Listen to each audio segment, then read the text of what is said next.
బలోచ్లపై కొనసాగుతున్న దమనకాండకు నిరసనగా నేషనల్ అసెంబ్లీకి బలోచ్ నాయకుడు అఖ్తర్ మొంగల్ ఇప్పుడు రాజీనామా చేశారు.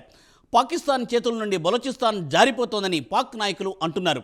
ఎప్పుడో పాక్ నుండి బలోచిస్తాన్ జారిపోయిందని మొంగల్ మంగళవారం నాడు రాజీనామా చేసిన తర్వాత పేర్కోవడం విశేషం. బలోచ్లపై పాక్ ఆర్మీ చేపడుతున్న దమనకాండకు నిరసనగా తాను రాజీనామా చేస్తున్నట్లు ఆయన స్పీకర్కు రాసిన లేఖలో పేర్కొన్నారు. బలోచిస్తాన్లో ప్రస్తుతం జరుగుతున్న పరిస్థితులపై ఒక లుక్కేద్దాం.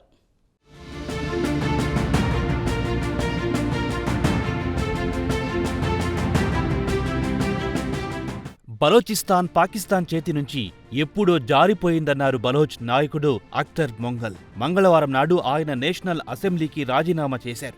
బలోచిస్తాన్లో బలోచ్ ప్రజల అణిచివేత పట్ల ఆయన తీవ్ర ఆగ్రహం వ్యక్తం చేశారు. గత కొన్ని దశాబ్దాల నుంచి బలోచ్ ప్రజలు తమ హక్కుల కోసం పాకిస్తాన్తో పోరాడుతున్నారు.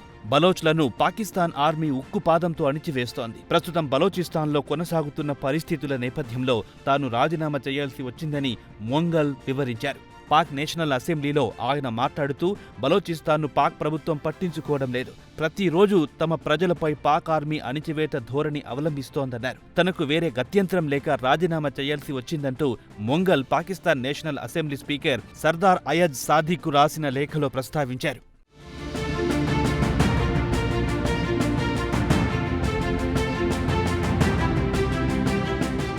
ప్రభుత్వ దమనకాండకు నిరసనగానే తాను రాజీనామా చేస్తున్నానని చెప్పారు మొంగల్. బలోచ్ ప్రజలు తమకు జరుగుతున్న అన్యాయాన్ని నిరసన వ్యక్తం చేస్తే ప్రభుత్వం తమ గొంతు నొక్కుతోంది, తమను దేశ ద్రోహులుగా చిత్రీకరిస్తోంది, చివరికి కాల్చి చంపుతోంది. బలోచిస్తాన్లో నేషనల్ పార్టీకి చైర్మన్ మొంగల్. అది కాకుండా బలోచిస్తాన్కు నేషనల్ అసెంబ్లీలో ఎలాంటి ప్రాతినిధ్యం లేదని ఆయన ఆవేదన వ్యక్తం చేశారు. దీంతో నేషనల్ అసెంబ్లీలో బలోచ్ ప్రజలు తమ వాదనను వినిపించడానికి కూడా వీల్లేకుండా పోయింది. ఇలాంటి పరిస్థితుల్లో తాను సభ్యుడిగా కొనసాగడంలో ఎలాంటి అర్థం లేదని మొంగల్ అన్నారు. తర్వాత ఆయన ఎక్స్లో రాజీనామా పత్రాన్ని పోస్ట్ చేశారు.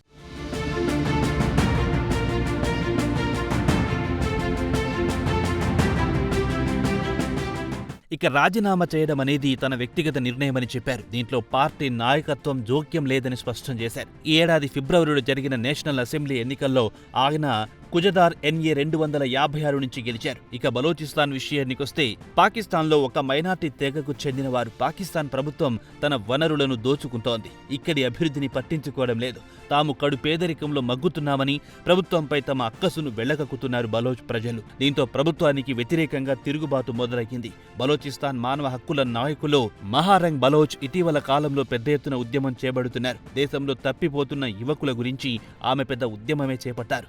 గత 13 సంవత్సరాల నుంచి సుమారు 5,000 మంది బలోచ్ పౌరులు కనిపించకుండా పోయారు. దీని వెనుక పాక్ ఆర్మీ హస్తముందని ఆరోపిస్తున్నారు హమరాంగ్.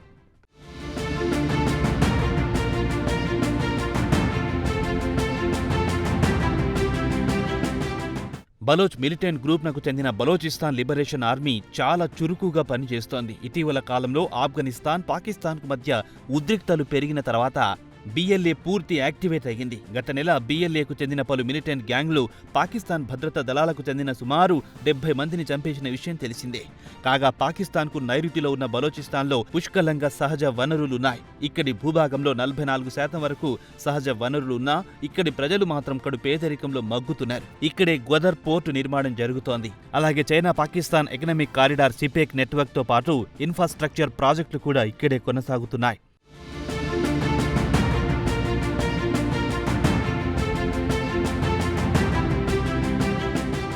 ఇక సిపెక్ ప్రాజెక్టు విషయానికొస్తే బలోచిస్తాన్లో నిర్మించే ఈ ప్రాజెక్టు వ్యయం $65 బిలియన్ల చైనా వెచ్చిస్తోంది. భారతీయ కరెన్సీ ప్రకారం సుమారు 5.5 లక్షల కోట్ల వరకు చైనా ఖర్చు పెడుతోంది. దీంతో పాటు ఇక్కడ పోర్టులు, బంగారం, రాగి గనులు కూడా చైనా ఆక్రమించింది.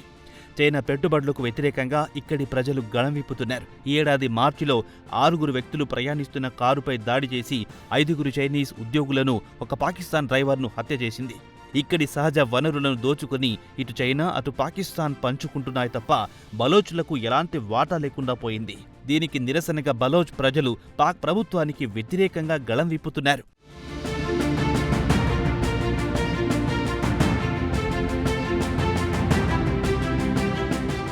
ప్రభుత్వానికి వ్యతిరేకంగా గళం విప్పితే భద్రతా దళాలు ఉక్కుపాదంతో అణిచివేస్తున్నాయి. బలోచిస్తాన్ను ప్రత్యేక దేశంగా ప్రకటించాలని వారు డిమాండ్ చేస్తున్నారు. ఇక పాకిస్తాన్ తరచూ ఇండియాపై టెర్రర్ దాడులను ప్రోత్సహిస్తోంది, టెర్రరిస్టులకు ఆశ్రయం కల్పిస్తోంది. ప్రస్తుతం అదే పాకిస్తాన్ బలోచ్ల నుంచి టెర్రర్ దాడులను ఎదుర్కొంటోంది. గత 2 నెలల నుంచి సుమారు 59 దాడులు జరిగితే 84 మంది ప్రాణాలు కోల్పోయారు. ఇదిలా ఉండగా బలోచిస్తాన్ లిబరేషన్ ఆర్మీ విషయానికొస్తే అత్యాధునిక ఆయుధాలతో పాక్ ఆర్మీతో పోరాడుతోంది. పాక్ ఆర్మీకి చుక్కలు చూపిస్తోంది. తాజాగా తమ నాయకుడు పాక్ అసెంబ్లీకి రాజీనామా చేయడంతో ఉద్యమం మరింత ఉధృతమయ్యే అవకాశాలను కొట్టిపారేలేమని రాజకీయ పరిశీలకులు భావిస్తున్నారు.